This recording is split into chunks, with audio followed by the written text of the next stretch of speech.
لماذا ارتفع سهم إعمار مصر النهاردة في البورصة المصرية 13%؟ وهذه ليست دعوة للشراء. سهم إعمار من الأسهم التقيلة في البورصة، اللي هو ما بيطلعش فجأة الرقم ده كله. طب ليه طلع دلوقتي؟ هقول لك إزاي البورصة ماشية صح. نتائج الأعمال في الشركات المالية القوية هي اللي بتحرك السهم، وهي المحرك الأساسي. فدور على نتائج الأعمال للشركات المحترمة. هنلاقي النهاردة إن ميزانية الشركة أو امبارح طلعت بصافي ربح حوالي زيادة 100% عن 2025، يعني 2026 زيادة 100% عن 2025.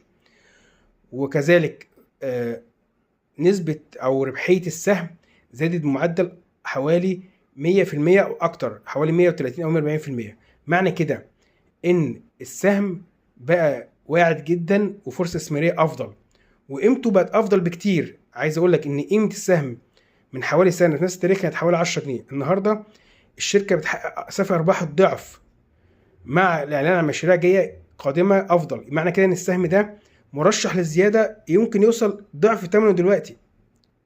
النهاردة السهم قفل 11 جنيه و78 قرش.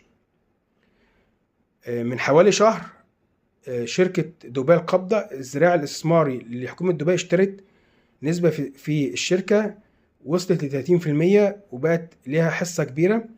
وده في عز الحرب. ده رسالة قوية إن الشركة قوية جدا ماليا، وإنها فرصة استثمارية. من شهر إبريل في مشتري واضح في السهم، وبيجمع فيه وعارف قيمة السهم وعارف إيه اللي هيحصل فيه.